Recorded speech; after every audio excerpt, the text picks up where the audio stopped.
Welcome back to Home and Away Podcast. I'm your host, Jacob Lawrence, joined as always by my brother and co-host, Caleb Lawrence. As you can see from the title, we've got a special conversation today with Ricky Rivera that we recorded the other day. This is coming out a little later than usual, maybe a little later in the afternoon, but we've been trying to get back on track with giving you guys, an episode on Wednesday or Thursday, at least, every week. And we've got a couple of things to talk about first. This would have came out this morning, but Caleb's been, a little busy working 2 jobs and stuff like that. And, I was busy too. I had, some Cardinals tickets. I got to go to the Cardinals game for the first time. And probably in a few years, probably since, at least since 2019, obviously, but probably even before then, maybe since 2018. And the first at bat I ever saw Nolan Arenado take live, he hit a dong. So that was pretty cool. It was big time. I think there's a couple baseball things to dive into. Biggest one for me is former Cardinals manager. The times have passed him by, in my opinion. Tony La Russa has made that I can count off the top of my head 3 just outlandish statements for the most part. In the last couple days, an absolute lack of backing his team. No backing of his players, basically going against everything his entire team is all about. I don't think there might not be a manager in baseball that's more out of touch with his roster than Tony La Russa is right now. Yeah, what Caleb's referencing is, the whole Yermin Mercedes hitting a 3-0 bomb off of your guy, 47 mile per hour fastball. Yeah, and 3-0 count. 3-0 count up, like 14-3 or something like that, or 14-4 or something. And Lance, and then the thing that came out from last night, that was him, probably the second or third thing that he had said about it was Lance Lynn last night said there are no rules when a position player is pitching, and said the more I play this game, the more those unwritten rules have gone away. And Tony La Russa responded by saying, Lance has a locker and I have an office. I don't agree. Yeah, it started. Can I say you this? Can I say you this? Bro, the comments under this might be the funniest thing I've ever read in my life. I have to share this one comment. This dude really commented on here and said, La DUI really looking to lose his job, huh? Oh, I saw one on Instagram. It was like a very poorly done video transition of Tony La Russa throwing the first pitch, and then it got right to Yermin Mercedes hitting the ball 411 feet. And I was dying laughing, bro. But yeah, it started with the night of La Russa was talking about playing. He was honestly saying some woe is me stuff. I was out on the field yelling, take, take, take. We gave him the take sign and he swung, and that'll be discussed. That's not the right thing to do. Blah, blah, old man, sit on the porch type shit. And then it just I don't know. He made a couple more statements, including the Lance Lynn one. And all the while his teammates were excited. He's got Tim Anderson on the team, one of the most exciting players in the league. And he just couldn't be more out of touch, bro. He is in all honesty, there's been 2 or 3 other mismanagement situations from Tony La Russa this year. The White Sox, for everything they've done well this year, Tony La Russa is going to hold them back at some point, I feel like. Yeah. I loved him whenever he was in St. Louis, great manager, whenever he retired and stuff, it was his time. It was a good time for him to retire, him coming back. I was okay, if it's the old school Tony La Russa, but he just hasn't gotten with the times at all. So I think he just needs to go back to retirement. Honestly. Yeah. Go back into one of those advisor roles or whatever. That's fine. But your days on the field are over, good sir. Sorry. Yeah. Yeah. But the second thing we wanted to talk about was Albert Pujols signed with the Los Angeles Dodgers. And we had mentioned it earlier that, we wouldn't mind seeing him come back to the Cardinals and retire, and, after this year as a Redbird or whatever. But that obviously wasn't meant to be, and he's with the Dodgers now. And so what are your thoughts on it, Caleb, before I chime in? So, I don't know. I guess they're mixed thoughts. Like I wasn't super emotionally invested in Albert Pujols coming back and being a Cardinal again. So like in that regard, it doesn't really hurt me or anything. I would have liked to see him retire where it started and kind of maybe there's a chance that it rights some wrongs that that Cardinals fans feel happened. Doesn't seem like that's going to be the case. I think the thing for me is like I saw a lot of people saying like, we'll just sign him and cut Matt Carpenter. And like the roles they fill, the roles they fill are completely separate is the biggest thing. Like Matt Carpenter is a lefty who pinch hits against righty. Albert Pujols is a right-handed hitter who's most likely going to pinch hit against lefties, right? So they fill a completely different role. There's no point in just swapping one for the other. That doesn't work. Now, like the end of bench bats that we did have from the right-handed side, like it was Albert Pujols a better late game bat than them. Yeah, absolutely. But the 1-for-1 swap of Matt Carpenter to Albert Pujols doesn't make sense in pretty much any regard. Because I mean, you also can throw Matt Carpenter a lot of different places in the infield and he can fill in a spot start. Like Albert Pujols can only play first base. And if he gets on base, you almost have to pinch run for him because he can't move. So like, that part just didn't make sense. But for the Dodgers, like originally when I heard it, I was questioning it, and then I read some stuff, looked at their like injury stuff, and it makes sense. Like they started him at first base and he batted fourth because out of necessity for the most part. Like they've had some injury troubles, they're having some roster issues. They started the season as one of the deepest teams in baseball, and now they've had some injury stuff to where it makes sense for them. Like it kind of sucks because it feels like the rich getting richer a little bit, but I mean, it's just kind of the way it goes. Yeah, I mean, Pujols is pretty washed though, so they're not like getting that much richer off it. But yeah, I didn't understand it at first, but like you said, I guess they're having some injuries and stuff, so maybe it makes sense in that regard because I didn't get it. But I guess he, now he gets to probably finish his career out in LA, where he left St. Louis to go anyway. So I guess good for him. He gets to finish his career out where he wanted to finish it out. So good for him, I guess. I don't really care beyond that. Right. But yeah, it is what it is. I'll also say this. Our dad did say, whenever we were at the game last night, we were walking by the like small statues, of some of the legends. Like I think they got like Enos Slaughter, Bob Gibson, like Dizzy Dean, maybe, and Daffy Dean. I don't know, maybe them, and a bunch of like the greats, Lou Brock and stuff like that. And I was like, so you won't be mad if Pujols gets one of these? And he's like, no, he can get one of those. So, yeah, well, he needs one. He's better than any other dude over here on these. Like he deserves it. You won't let him get a big stand statue. And then I pointed over at the stand statue. I said, what if they give him one of those up next to stand? He said, I'll be a Cubs fan. I swear to God, I'll be a Cubs fan. He said, I will never be a Cardinals fan again if they give him one of those. I was like, damn, a Cubs fan, though? That's a little deep. Crazy. But that's a good segue into our conversation with Ricky. So here it is, conversation with Ricky Rivera, Astros Gulf Coast League manager. Joining us today is a very special guest. Today we have the manager for the Gulf Coast League Astros, UCM grad, UCM graduate assistant, former coach at UCM, Ricky Rivera. How are we doing, Ricky? Thanks for joining us.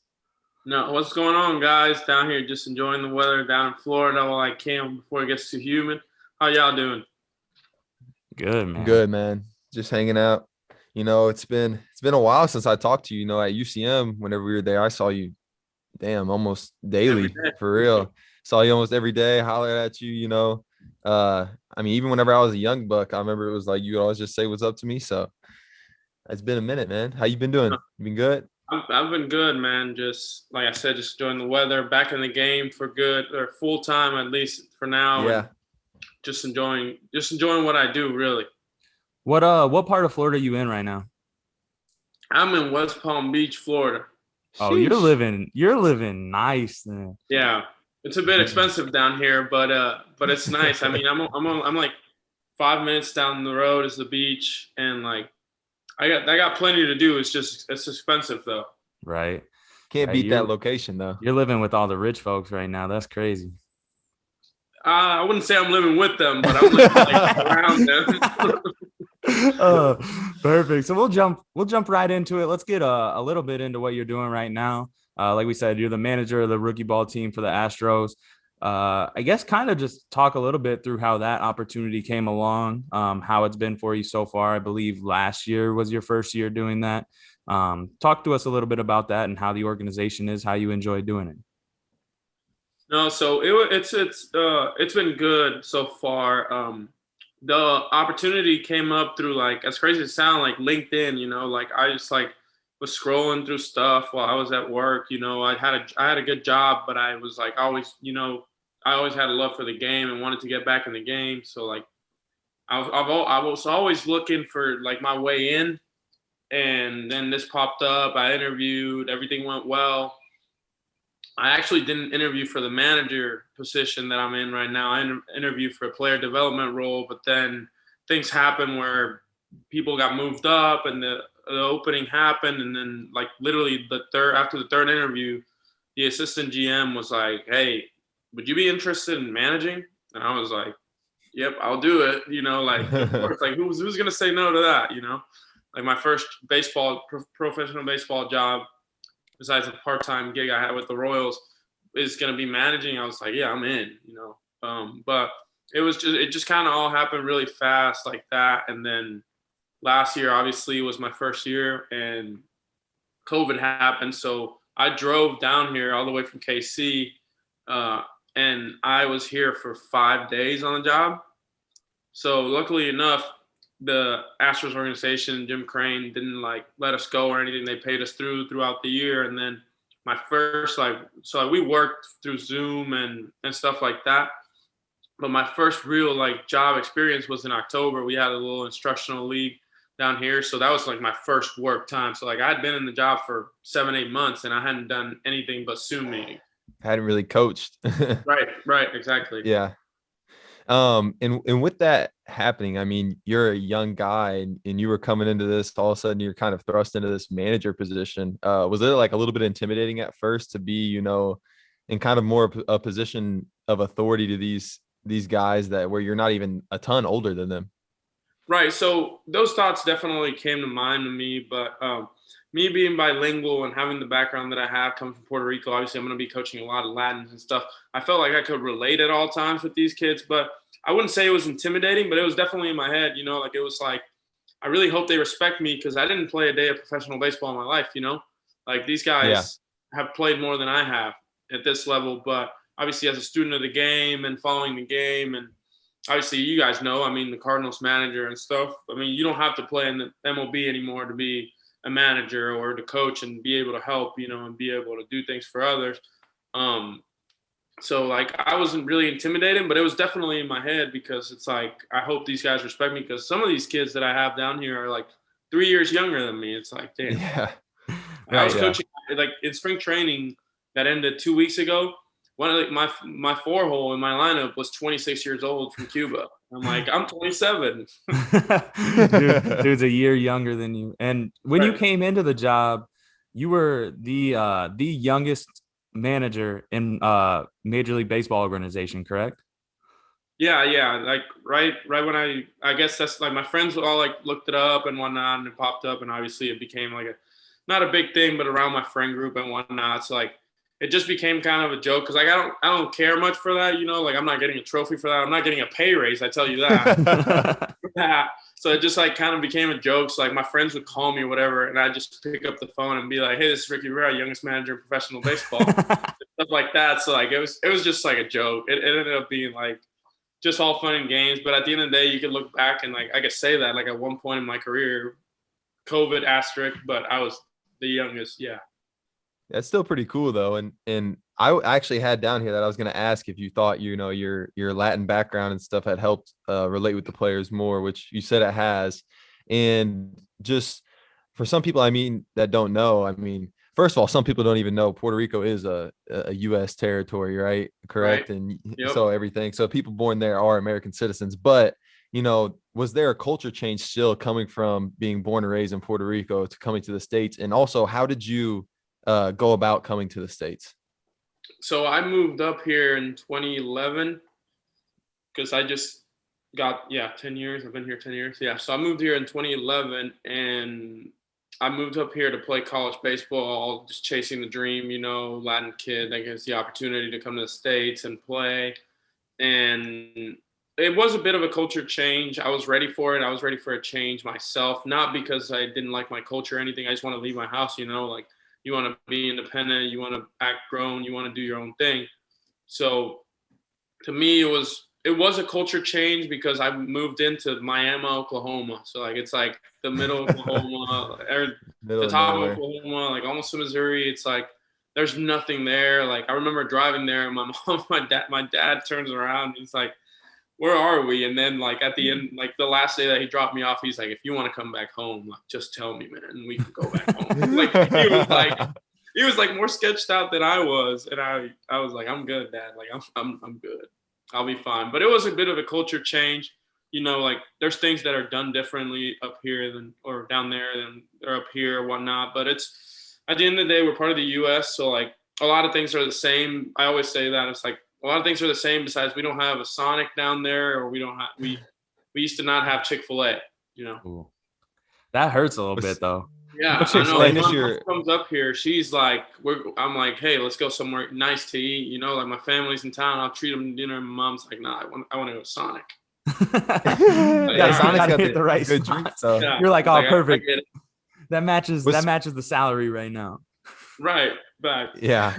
Was Spanish your first language then? Or was Yeah, English your Spanish is first still language? my first language. There was like 2 or 3 years, like after when I got to UCM, that like I was like, man, like because I was like, Cobb, like there was barely any Latins around there. Like there was nobody for me to Yeah, speak Spanish none. with. So, like I was like my Spanish was bad for a It while, but was for a now while. obviously like now I speak honestly when I'm on the job here, I speak more Spanish than I do English because I have right now I would say like 80% of my roster is like Spanish. And when I like first met you though, like your English was so like good and everything that I honestly I just thought maybe you would like had like like Puerto Rican history in the past. And then I started looking into your bio just now and I was like, no, like he went to high school in Puerto Rico and everything. And I was like damn, like you had zero accent or anything really. And when I first met you, so It's just that a was lot of listening to like we talked before, so like playing video games, stuff like that you listen to the broadcaster in English, like a lot of ESPN. So like I've kind of picked up the lingo. Like I still struggle with words, and at times like people are like, "Oh, there it is. There's the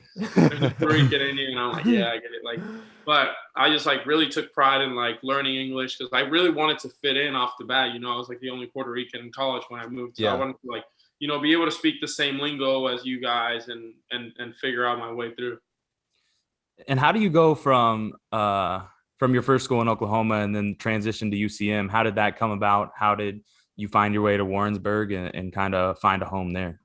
Well, it was my sophomore year, junior college. My mom really wanted me to commit early to school. And I was just looking during there. I talked a little bit to several different schools, but like right after I went to UCM visit, it was crazy because like I went there and I went to campus and I was like, this is where I want to go. I don't know what it was. I think a lot had to do with the coach there and the history of the program. But like off the bat, I was like, this is where I want to go. And I committed there as a sophomore. And then obviously I transferred the next year. That was 13. And you saw Pine Street and you were hooked, huh? That's what really sold you. No, Hey, no, that's literally the only because places I ever really, saw Ricky when I was in Warrensburg. Yeah, I didn't really like hit up Pine Street until like after my senior year, like I was so locked in and playing and stuff like but also it wasn't like so much like, oh, Ricky's like the try hard, like just baseball. Like I didn't have the time for fun. I was young. So like I was a senior turning 21. Oh, you were that young. Yeah. So like I didn't know could you were get that young. anywhere. Yeah, that is true. That makes a big because I guess if you came in at 14, 15 was your junior year, then your senior year was my freshman year. So first time I ever would have met you, you were already a senior when I was a freshman, and then you GA'd there. So then I saw you for you put me a few more years or whatever. Right. Exactly. Yeah. But so what was like, what drove your passion for baseball? You know, what made you fall in love with the game? Was there like that moment that kind of made you, or maybe a player, or just like a time? Like what I drove you wouldn't towards say it? it was more of a moment, more like a person. I think my dad was so in love with the game. Like anytime there was a new new equipment, new gear, something that would a training tool or something, my dad would always hop on it, like try it, like stuff like that. So like seeing that, like I was always like me and my dad has always been like very competitive with each other. So like when we argue, we like it gets intense and stuff like that. So like I always wanted to like be better than my dad and stuff like that. And at the end of the day, I look back and it was everything with a purpose, you know, like he was just trying to motivate me and like try to get me to figure out what I liked or not. Like he let me play all sports. Like I love playing basketball. Basketball is probably my favorite sport to play. Honestly, it's not the one that I know the most or I'm the best at, but like I love playing volleyball and stuff like that. Solid hooper though. Give yourself a little credit. Solid hooper. I'm okay. I'm okay. I'll defend myself. You know, I'll play my role. But no, my dad. He was like he's like he always say he's the heart and soul of my family. You know, he worked countless hours for us and whatnot, and like seeing his passion for the game, like since I was little, I was like, this is what I want to do. That's awesome. For real. And you mentioned volleyball too. And what did we find out about him? What he was a stud at volleyball. Three-time MVP at his high school in volleyball. I think I saw volleyball was my best sport. Like dead serious. Like volleyball was my best sport, but like volleyball is like men's volleyball is very rare up here in the States. And which means that like the places that play it is like Penn State, people like that. And I mean, it's like 6'5", 6'6", dude jumping out. What position did you play in volleyball? Outside hitter. Oh, he had bunnies. Yeah, like I was undersized already. Like I was not undersized in Puerto Rico. I had the chance to play college volleyball there, but like moving up here, like no chance. Like I was undersized by quite a bit because like I mean these dudes. I mean even the girls. Honestly, you've seen the UCM volleyball team. Like there's some big girls there, like tall girls, and they're good. So you come to UCM, and whenever you got there, you had some success, right? Like your junior year, you were honorable mention all conference. I think I saw. And what was your career like at UCM? Like, was there some ups and downs? And I'm sure you had to deal with that. And then, how did you become like a GA? Like, did your coaches just have a lot of trust in you, and you went that route? Like, did they just believe in you a lot? Like, how did that all come about to become a graduate assistant at the school you played at? Yeah, well, like coaching's always been like something that I've like wanted to do because like I was very like honest with myself. Like it's like I'm not throwing 95, like oh yeah. Right now throwing 90 miles an hour is very like it's probably below average in the bigs, honestly. So like I don't throw 95. I know I'm not good enough. Like I'm gonna still work my ass off and try to achieve that goal of being a professional baseball player. But I was very realistic, and I was like I want to just keep learning. So like I would stick around and practice and look at the infielders practice, do different things, just to like not be seen because I don't care who sees me or hears me, but just to learn, And luckily enough, I played under the right people. Coach Crooks, who's still there, I played under him and we made a connection. And then after my senior year, I actually didn't go straight into grad school because I had one more volunteer year. And I think that's the year that you came into UCM.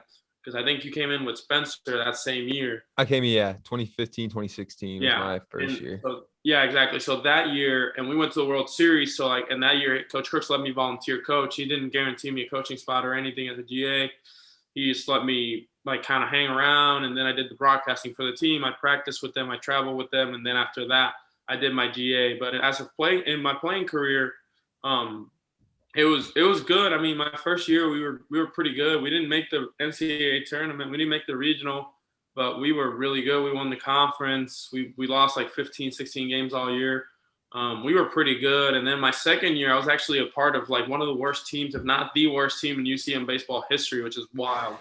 Like we lost. It's crazy. We had a transition and coach. We were 30-20, and that's like the worst year ever there. It was like the world was ending. Like every time we lost a game, like we would show up to practice and it was like, what's going to happen today? Like who's going to show up to our door and tell us we need to play better?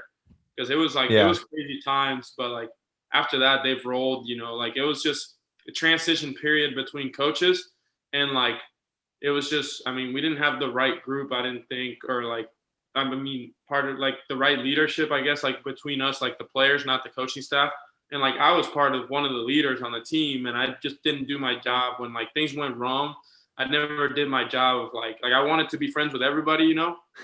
So like I think that just like that hurt us a little bit, and then we just like lost a bunch of close games. Like we couldn't figure out how to win a close game. So that was the playing career. But after that, like I mean, obviously things have turned around, and Crooks is doing an amazing job there, and he's like another father to me. I think I love that. Go ahead, Caleb. I think for me, like it's an important thing that you bring up and kind of interesting is balancing like wanting to be friends with everyone, especially as like a GA where you're around the same age. And I came in and like kind of did a very similar thing. I wasn't obviously teammates with any of the guys, but with Cobb being there, like I had come in and hung out with the guys for 2-3 years beforehand, and then come in and technically like I'm one of their coaches now, and finding that balance between like wanting to be friends with them essentially still, and also having that like leadership type position. It's a tough balance. And I want to kind of pick your mind on how you balance that. And even now being around the same age as those guys, what you kind of try and do to balance that. It was tough for me, man, especially at UCM, because like a lot of the guys I played with, you know, so like my first couple of years I played with most of those guys. So like the same guys you play with are the same guys you party with. Right. You know, so like it's hard, but like luckily enough, like a lot of the guys respected me, you know, like they knew that I knew where the line was at, that yes, I could go out and have a couple of drinks or whatever, or a lot of drinks, whatever the case was, you know. But also on the other side that like my work ethic, and like I always respected them on the field, so I expected them to respect me. So like at the beginning of that, like balancing it, man, it was hard, Caleb. Like I just like, it was hard for me. Like a lot of times I would just stay away from the people that I played with, you know, like I was just like, hey, if you need me anything, let me know. And I focused more on the younger guys and stuff like that, guys that I hadn't, you know, been teammates or partied or whatever with, you know. So to me, it was difficult early, but as we got older, as I kept going as a GA, obviously we lost those guys, and it was just brand new teams, and Coach Crooks always like helped me with that, because he allowed the guys to like, you know, just respect me, and like, this is another coach. I don't care, you played with him, whatever. And he trusted me a lot. So between him and Coach Damberski, they both just like kind of just, they're like, just go, man, just do your thing. And then now it's honestly, it's easier, because now it's just kids that I have never met, you know. It's just professional baseball. I show up, I get out, I don't see these kids after the practice. They're not my friends. They're not, you know, I mean, not saying that I hate the kids, but I'm not texting them after practice, hey, what you on tonight? Hey, trying to go hoop, you know, like stuff like that, you know. So now it's way easier, but back in college, it was tougher to balance. And I can't say that, like, I can't sit here and act like I had to figure it out, because it took me 2 years to figure it out, especially because I like my nights. I like my time out. I like my stuff away from the field, you know?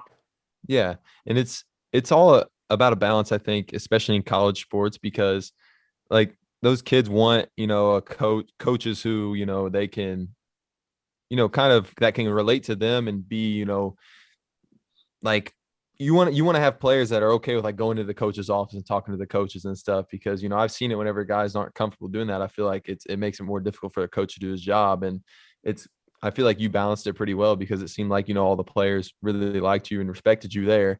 But I also loved how you said that, you know, you were honest with yourself. Like, you know, I don't throw 95, like, and you realize that if you wanted to, you know, be in the game of baseball professionally and for like a long time, it might have to be like the managerial route. And which I think I was honest with myself from a very young age. I knew I didn't have, you know, the size, athleticism, speed, you know, any of that for the NBA. And so I said, okay, if I want to play professionally, like, I'm going to have to go overseas. I just know that that's how it's going to have to happen. And, was there ever any, like, was this just your own thoughts in your head, or was there anybody that was telling you, you know, hey, if you want to do this for a long time, maybe you could be a good manager, like, you know a lot about the game? Or was this just kind of your own thoughts?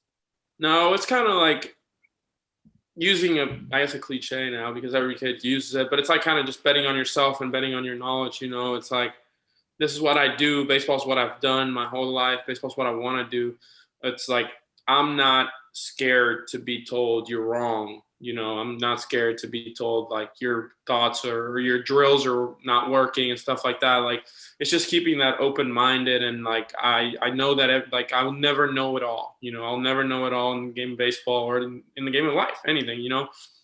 Like everything. So like to me, it was just like controlling what I could, like trying to get pieces of knowledge from everywhere, and like at the end of the day, it's like you said, man. Like for you, like you knowing that you're not going to the NBA, that doesn't mean you're not betting on yourself, because you still have to bet on yourself. You still have to trust what you do, what you did, and what you will do in order for be professional basketball players overseas. So, there's different routes that everybody takes. There's different speed bumps, so it's like, it's just how you deal with them all. And like, to me right now, it's just like living in the moment, living in the present. Now I'm here. So now it's like, what do I do today to be the best, whatever I've been asked to do today? And then I'll worry about tomorrow. And then I'll forget about yesterday, and then I'll move on and so forth. So like, honestly, it's just trying to bet on yourself and and surrounding yourself with the right people, I guess. And it seems like a lot of that is you found yourself in organizations that have had a lot of success and also seem to have really good leadership. Obviously, we're both fairly familiar with the UCM baseball staff. Crooksey's like a great guy. It seems like they've had a ton of success there. Things go the right way. He goes about things the right way. And then moving to the Astros organization, obviously they've had a ton of recent success. Seems like it's a great organization. What has that been like for you, working in places where not only is success like expected, but it seems like it grows a lot as well? Yeah, no, it's been good, because I mean, like everything, culture starts from the top. Like regardless of whether you have 20 grinders as a player, if the guy at the top is not a grinder, then that's not the culture. Like it starts from the top. And at UCM, it was awesome because I had Tommy Myers, who's a Hall of Famer, coaching me my first year. And obviously from the top down, like, I mean, that guy is as pro as it gets. And then I had Crooks and Stan Bursky my second year, and then my grad assistant year. So those are guys that have done this, that have been in this business for 13, 15 years, guys that could have been in professional baseball if they wanted to. Obviously, they have families. They have good roles now. They're both managers in different places. Obviously, we've seen what Crooks has done with the UCM program. If not, keep it as good as it was, but improve it as well. Like, I mean, they're pretty dominant year in, year out. That's helped. And then walking into the Astros, honestly, the guys up top here, all the way from the top down, it's a culture that it's like, they're very empowering. They let you run your show. They're like, you're here for a reason. And that makes me feel good. Like I roll out to practice and I don't have to look over my shoulder every 5 minutes for my boss and be like, hey, was that okay? Like, no, like, yeah, every once in a while, you ask him and you're like, hey, overall, was this what you wanted out of this? Because at the end of the day, we report to somebody. But in this organization, we like, for the most part, I would say we're just working for the players, like, and that's the cool part to me. It's like, I don't do this for me to look good or for like in the GCL, I'm not getting a $100,000 bonus for winning the GCL, but to me, winning is like the players got better on and off the field. They became better baseball players and better human beings. And I think I can impact that, especially the younger guys that I get to touch with. Like, a lot of people don't want to deal with these younger guys because you want to deal with guys that already know how to play the game and go.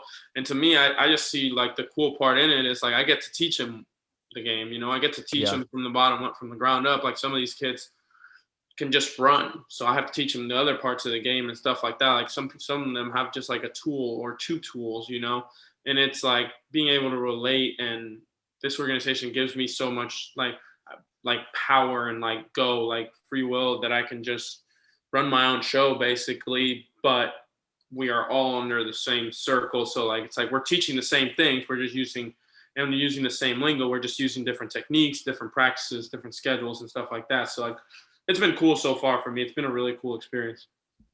And how different is it being in this like developmental type environment as opposed to at the college level and at like obviously the higher levels of professional baseball, the expectation is winning, right? At your level, it's not always necessarily winning. It's getting guys prepared for the next step or getting kind of seeing who's ready to take next steps. How has that been different for you? Obviously, day in, day out, you want to win games, but focusing more on the developmental part as instead of just winning. Yeah, so like that is a change that like that's actually a really good question because like a lot of I've had roommates in the past that have gone from college to professional baseball and like their first year of professional baseball. I wouldn't say they hated it, but it's like it gets tough for them because they're so used to like I play for the guy next to me or the guy behind me, I play to win. And you get to the pro level and you have a little bit more like ego and like winning is more like it's okay, it's fine in the minor league level. But at the end of the day, yes, my job is to develop players. Yes, I do. Like every competitor, I hate losing. Like I want to win. Winners win. Of course. Winning is a skill. I think we want to develop good players that know how to win. So like, I think it goes hand in hand because like you get a guy that can play multiple positions. That's okay. Putting his ego aside and saying, I don't only just play shortstop, but I can play second, third, center field, whatever gets you in the lineup, whatever helps the team win. And then not only I'm developing a player because now he's got a skill set in 3 different positions, but he's also developing a winning mentality, winning skill, whatever it is, to help the team win. And I think that's part of the reason that the Astros have been so successful. Like Bregman's a shortstop. Bregman goes to the base. Correa's at short. Correa's pretty good. Bregman's going to third. Right. Yeah. It's like, okay, so now we have a guy moving position that always played on that side of the field, and now he's moving to third to win, and like when players buy into stuff like that, like, I mean, in college, it's like, well, look at how far we got. In professional baseball, I think it's look how far you got and look how much more money you made, because you were willing to do different things to win, move around or whatever it is and adapt to that. So, but there's definitely a big difference. Like I don't show up here and I'm not like bunting in the 3rd inning trying to win a game, like I want to win every game, yes, but I want to win them by what we do and our player development has already discussed and all that good stuff. Like I want to win the way that I want these players to get better, like I'm not going to take away a couple of at-bats from a kid in a rookie league season when there's only 50, 60 games that just for me to look at my stat and say Ricky won a game. Like I said, I'm not getting a trophy for winning 20, 30 games. Right.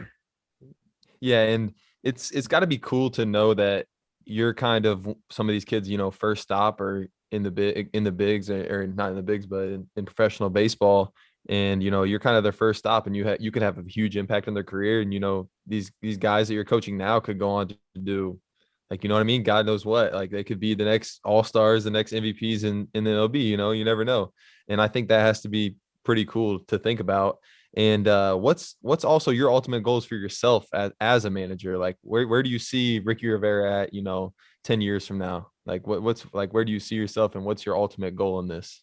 Well, I mean, honestly, I think everybody's dream is to make it to the bigs, obviously. And that's the ultimate goal. You want to be in a dugout in the big leagues, whatever role it is. You want to feel accomplished after paying your dues in the minor leagues or whatever it is. But for me, honestly, it's like if I would say goal A is doing that, goal B is like I would like to coach like an Olympic or a World Baseball Classic Puerto Rico team. Like I think that would be like that'd be awesome. Top of the line for me. Like that would be legit. Like that would be the experience that I've been like dreaming of as a kid because I take so much pride in where I come from and like I talk about it a lot and I wear my Puerto Rican shirts and I put it on my Twitter, my Instagram, whatever it is, anytime I can share some, I share my little island because like it's a part of my heart and I haven't been home in 10 years. So like to me, that would mean the world to me. But obviously in my current role, like it would be, obviously get to the bigs. But like I said, I try not to think about it, honestly. It would be stupid if you didn't think about it at all. Because, like, I mean, at some point you have to have a family. You have to, make other bigger plans. But to me, it's just living in the moment and enjoying it right now. It's like there's only 30 of what I do, There's only 30 GCL managers, So, like, it's like I don't go around, like, bragging about it or anything, Like, if I joke around with my friends, it's my friend group, whatever it is. Yeah. But, like, I don't want to take any day for granted because, like, last year – showed me a lot. Like, it's like the game was taken away from me for a year. Like, yeah, I was getting paid to be home. That's cool. I got really good at Warzone. That's cool. But I'd rather, you know, this is my job. This is what I do. You know, Yeah. I would be good at this. And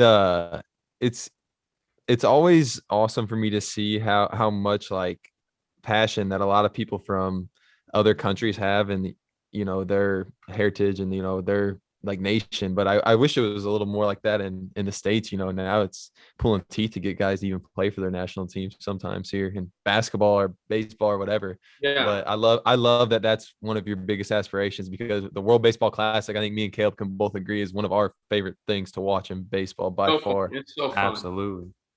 I mean, it's the highest players in the world playing at playing, like giving it all they got, you know, like in the MLB, it's a long season. So you rarely see a guy like sprinting down the first base line and the ground ball shortstop. In the World Baseball Classic, it's like every pitch, every time. It's kind of like the Olympics for basketball. It's like, it's super cool to me. And obviously, you know, being overseas, how much pride the fans and the people take in their country. So like, I've always said it, like, I don't get offended or anything when I see like USA is obviously better in a lot of sports, or mostly all sports, than the rest of the world. But like, I don't get offended when they like show off their flag and stuff like that. Like, I love that emotion. I love that passion, and like taking pride of where you're from. Like, I love that. And like, I'll never take that away from a kid or anybody.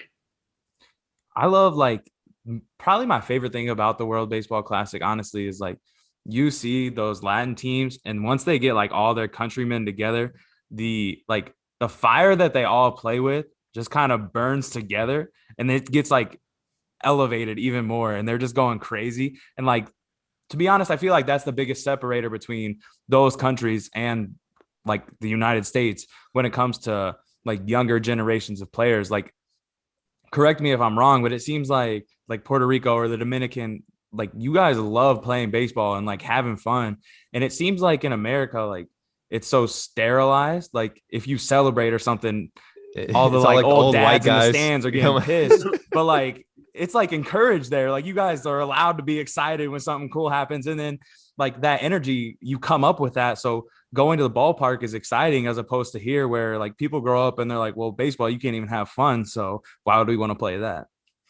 Yeah, no, for us, it's like, I mean, there's times that we cross the line probably as Latin a little bit, but for us, it's like, this is fun, you know, like this, at the end of the day, it's a game. Like, but like a lot of these guys, like, we're getting paid to do like what's fun to people. Like, this is people's hobby, and we're getting paid to do this, you know?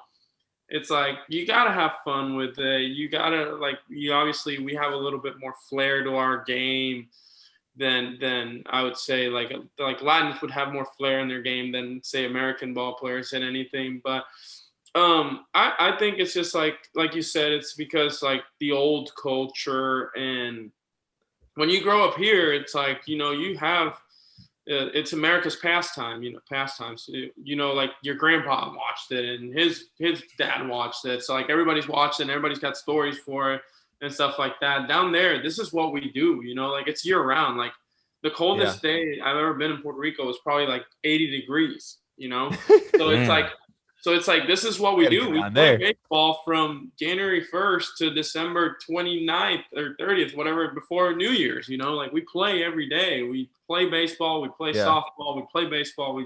This is what we do. So like, it's just fun for us, and everybody has their different way to showing their passion or whatever. Latins, it's just like, it's just what it is, you know? Like, I mean, I'd rather a guy show passion and me having to be like, hey, slow it down a little bit, than having to tell a guy, it's like, hey, act like you want to be here. You know, like that's going to be harder to coach than the other side. Have you have you had to talk some guys down so far? You got some fiery guys? I mean, I wouldn't say fiery, but it's like, in the minors, it's in the bigs. I mean, you're hitting 30 home runs. You're getting paid big bucks. Throw the bat to the stands, you know, like, I don't care.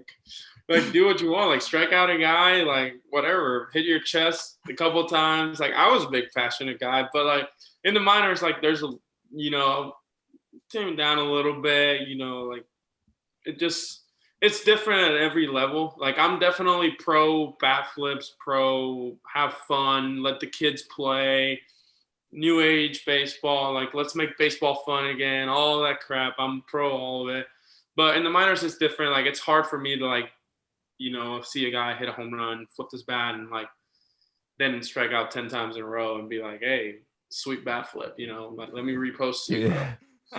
Yeah. It's a little bit harder, I will say this though. I think, baseball is kind of becoming less and less popular in the States, which is kind of trying to make a turn, but I think that if like, cause a lot of my friends when I was growing up quit because they just said it was boring. You know what I mean? Yeah. Because you can't really have fun sometimes. You can't, it's a slow game. And if you feel like you can't have fun when you do good, like it's kind of like, what, like, I feel like this is like no fun. And if I'm playing basketball, I can like hit a three and I can go crazy, like why can't I strike out some? Yeah. Yeah. You can put up a little three to the crowd or anything, so I wish I'm hoping that it changes, and I'm hoping that shift kind of happens to where it becomes more of a fun thing for kids to do again. Yeah. Right. I think baseball's headed in the right direction. Like I think it'll become more fun for the kids and everybody, and obviously like a lot changed now, and like we have the faces of the game now are mostly Latin, like you have Acuna, Tatis, Soto, like guys like that. Crazy. Those guys are different. Flair, like Lindor, like those guys are flair, smile, swag. Man, you can't imagine how people were reacting when the Cardinals, because we're from St. Louis area. I'm 30 minutes from St. Louis, and we're big Cardinals fans. Whenever the Cardinals played the Nationals in the NLCS, and Soto was grabbing his junk and doing his little stare down. Oh my, you couldn't imagine when people were talking about him. Everybody's like, hey, here's my least favorite thing, bro. Like you get these people who are like, they need to act like they've been there before. Like, bro, how many people are hitting a ball 400 feet off a 98 mile per hour fastball? Ain't not that many people been there before. So just flip the shit out the bat. Yeah. And like, I mean, when you get it, you get it, like Soto is a guy, like, it's like Soto, in my opinion, could end up being one of the best hitters, if not the best hitter, pure hitter of our generation. Like, it's like, he gives it and he could take it, like when I think it was Flaherty or whoever struck him out, talked to him and he was like down the line, he was like, all right, I got it. And then he came up and probably hit a double because that's what he does, and like he did it at the highest stage. I say he did against us in the World Series, but he did it in the highest stage, and like he has the confidence to do that. And a little bit, it's like a little bit over the top, but he's consistent with it. And when people do it to him, he doesn't pout about it. So it's like, I'm okay with it, like you give it, you got to be able to take it too, right? Yeah, exactly. So like everybody has their opinion and everybody wants to chime in and whatever, but hey, there's no such thing as bad pub. So whatever, gets baseball back where it has to be, I'll be more worried about teaching the game, how to play the game the right way and stuff like that. But hopefully in the bigs, they take care of that. And, I think baseball's headed in the right direction, honestly. And I have one last question before we jump into rapid fire. Cobb, you might have some after this, but no, I'm done. Along the lines of like the most successful guys in the game, it seems like right now, as somebody who's involved in professional baseball, why do you think that it's such like a youth movement right now? Why are so many young guys coming in and having success like right away? And obviously there's a certain way they play and a certain way they've been brought up. Is that it, or is there just something about those specific individuals that makes them so much different? I think it's part and part. I think it's part of it's science. Like these kids are bigger, stronger, faster than we were. Like when I was like 17, there's no way I was hitting the pitching there these kids are hitting these days, and stuff like that. So like I think player development's grown. Like we have the tools, the analytics, the measurements, measurement tools and stuff like that we can make these guys get better quicker, I guess, if they follow along. Some of these kids are freaks, and I think it's like everything in every sport, like my favorite sport to watch is the NBA. And I mean, look how much like Book's like 23, Jokic is 24, Ben Simmons, like all these kids are so young and the game is so young. Luka, like Tatum, all these kids are so young and they're dominating the game at the highest level that you can do it. So I think it's just a movement of like the next generation is like, I mean, it's just built different. Like Like you watch these high school mixtapes and you're like, what? Like that was unseen. Like you could see middle like school mixtapes, stuff like that, and you're like, okay, that's John Wall. Yeah, that's the best high school mixtape ever. But now you see freaking the 30th prospect in ESPN 100, and you're like, what? It's like 6'7", 205. It's like, get out of here. Right. Doesn't make any sense at all. No, it doesn't. But I mean, it's just how everything's evolving, and I think, like I said, like player development and any sport, you can go to an academy, any facility now. You get signed up for club baseball, whatever it is, and they have all the tools that we use up here already.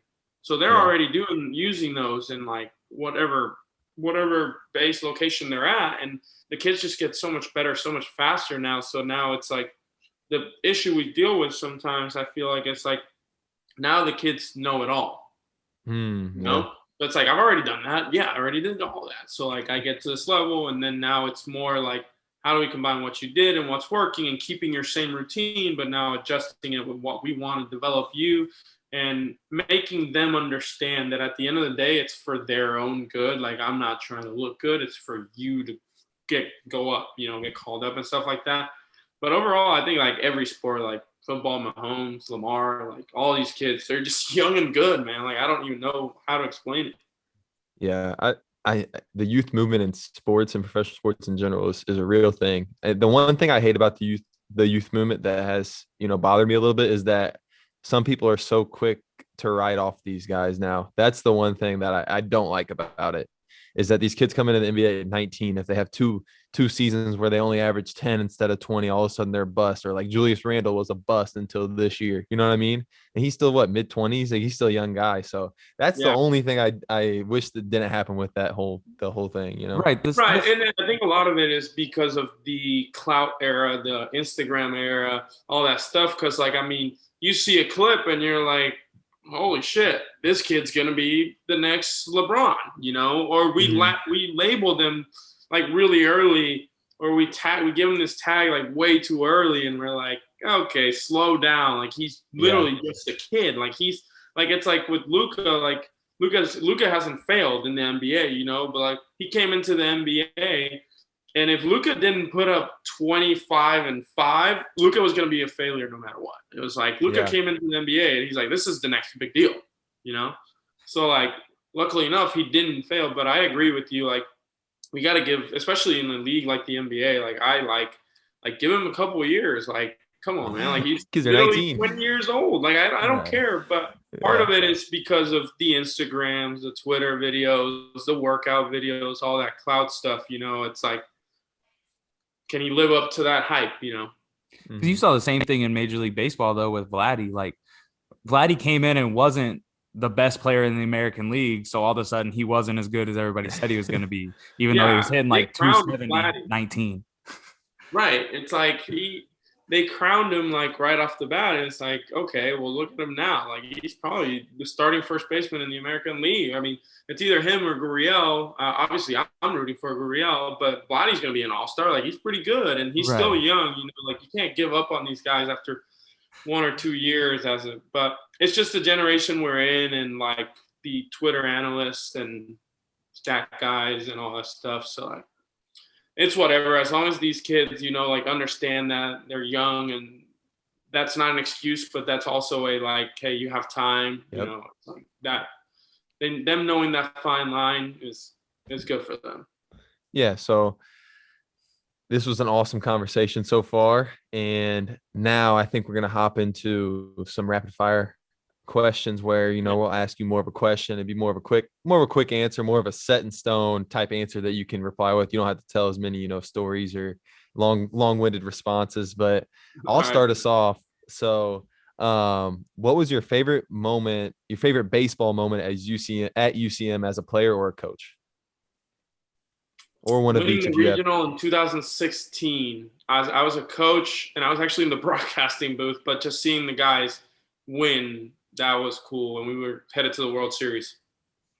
Who was your favorite baseball player growing up? Roberto Alomar. Okay. And who was your Diamond? He's a GOAT on DD. Yes, he is. He was like and 99 last year, a couple years ago. Crazy. Who was your favorite basketball player ever? That's what I was wondering. Kobe Bryant. Kobe. No doubt. Oh, And this is not like post RIP Kobe, like everybody's a Kobe fan now. It's no, like, I feel like you were always rocking the Kobe's too every time I saw you. Every time I've seen you hoop. I will never coach Kobe's. a baseball game on something else that's not a Kobe. Okay, so that answers one of the questions I had is what shoes are you wearing in the dugout this season? Kobe's. I got some Kobe ADs, blue and orange. I got some Kobe 10s, all orange. And I have some Nike IDs, some old Kobe 8s that I wear once in a while. So you better stock up on those. Right. Is yours is your shoe game the best in the entire organization then? Oh, this could cause issues if I share this. I'm gonna say yes. I just stocked up. I got the Bruce Lees and the alternate, so I'm gonna say it. But there is some good shoe game here in the org. Like our AAA manager has, I think he has like insurance on his shoes. I've heard, but I haven't seen him, so I have a good shoe game until he shows me. Right, and he makes more. He makes more than you, so yours mean more to you. Right, fact. And then one of our low-A manager, I actually just traded him some Jordan 11s for 5 pairs of shoes. So he's a huge Jordan 11 guy. He has like all of them. Hey, you gotta love those kind of trades. I'll take my shoe game for sure. Love it. What's your favorite Puerto Rican food dish? White rice, red beans, and this like special chicken my mom makes. It's like with potatoes and like a potato salad on the side. I actually just ate Puerto Rican food like 10 minutes before this interview. Mom can whip it up. It's fire. I love my Puerto Rican food. It's a thing that like, there was times that like I miss my food more than my family a little bit. I was like, I'm gonna see my family like 6 weeks. They're coming up here, but the food is not coming. You know, food's not traveling. Making mom. I feel that. Mom cook for you. Oh yeah. Every time she comes up, I think they're coming up here in a couple of weeks. You got anything else, Caleb? Oh yeah. Who's one hitter from any era that you wish you could face on the mound? They probably taking you yards, but don't worry about it. I would say Ramon Laureano because he's my best friend, but I've faced him before. I'll say Roberto Clemente. Okay. So Roberto Clemente because, but here's why. So I think baseball's like more advanced. So I don't know what pitching he was facing back then. Like this guy could have been throwing just as hard as I was throwing in college, you know. But he's the greatest Puerto Rican baseball player ever too. So like that would be cool. I was gonna ask who you thought was the GOAT. So that answered my question. Who you thought was the Puerto Rican GOAT? The Puerto Rican GOAT. The GOAT. Okay, the goats. Barry Bonds though. Yeah. Hey, you would like my friend Grant. Whenever we did our MLB all-time fantasy draft. I saw it. I think I liked it. I think I had the first pick. I picked Hank Aaron, and he was the second pick, and he picked Bonds, I believe. I think he was the second pick. And Caleb picked Barry. Bro, A-Rod falling to 3 was the biggest disgrace of the entire draft. I got A-Rod at 3, and that was a disgrace. A-Rod's pretty good. A-Rod's one of my favorite ever. I think, in my opinion, A-Rod's like top 5 all time for me. No doubt. Let's go one more thing then. You said Ramon Laureano is your best friend. Talk to us about your matchups. How many times have you faced him, whether it's practice or whatever, and talk to us about some results. I probably faced him like numerous times. I don't remember him ever taking me yard because I don't remember. Like if you don't remember, it's like nothing cool happened. So like I probably like walked him or something, or probably punched him out a couple times. Nothing big. No big deal. I'm sure you punched him out. That's my brother. I actually like taught like he was a outfielder and a pitcher, as you guys can tell with his arm in the big. Oh my goodness. Goodness. I was like trying to teach him pitches like before he came into games and stuff. Like we've always been close. Perfect. Well, we appreciate you coming on, man. It's been great for us. Kind of cool to dive into some other stuff aside from our regular basketball content. I'm glad we were able to get you on and talk some baseball. It's a passion of both of ours, and especially for me, what I came up doing where Cobb was a little more of a basketball guy. So we appreciate it. For sure. No, I appreciate you guys having me on, man. Yes, sir. We appreciate you giving us some of your time, man. We want to thank Ricky for coming on and joining us today. Had a lot of fun with that conversation. Feel like a very insightful guy, especially in the world of baseball. Great conversation with him, and hopefully you guys enjoyed it. Cobb, I know I did. Yeah, we appreciate him. Appreciate him taking some time out of his day, and it's cool to see him doing that and kind of taking that route. And hopefully, one day, like he said, he can make it to the bigs or something. That'd be pretty cool. So, been knowing him since our UCM days. So it was cool to have a friend on to just talk a little baseball and get away from the basketball stuff for a little while. But with that being said, you know what you guys need to do. You need to like, comment, subscribe. Go follow us on social media. Go follow us on Facebook, Home and Away Podcast, on Instagram, Home and Away Podcast, on Twitter, Home Away Pod. You need to do all those things because that helps us immensely. It helps us a lot to be able to grow and be able to do more episodes and be able to, just do this thing more often and make it feel more meaningful for us. And guess what? Caleb, you know how much it costs these people to do all that and to share our posts? Guess how much it costs them? Guess. I believe it's for the free ski, sir. It's free 99. Go do it, man. There's no reason not to. If you guys like us and you like our stuff, man, you may as well help us out a little bit. At least give us a share here and there, get more eyes on it. We really appreciate it. So, but I mean, that's all I got for him, Caleb, if that's all you got for him too. That's all I got. All right. We'll talk to you guys next week. Well, actually, we don't know. We'll figure it out. We'll try and get something this weekend, maybe get something in because I am heading to North Dakota up your way for your wedding next weekend. Yes, so sir. If not, though, we are got some stuff in the works. We might have a vlog coming soon for Home and Away Podcast. And then if you guys like that, we'll do some more stuff like that. But just let the cat out of the bag a little early. Yeah. Be looking out for a little something special. And it's questionable. It's a game time decision whether we have an episode next week. But yeah, there's my guy Da Vinci. There's Melissa too, I guess. But there's my guy Da Vinci. That boy thick as a. That boy, look at him. That's a big boy. But all right, we'll talk to you guys. See you later. Peace.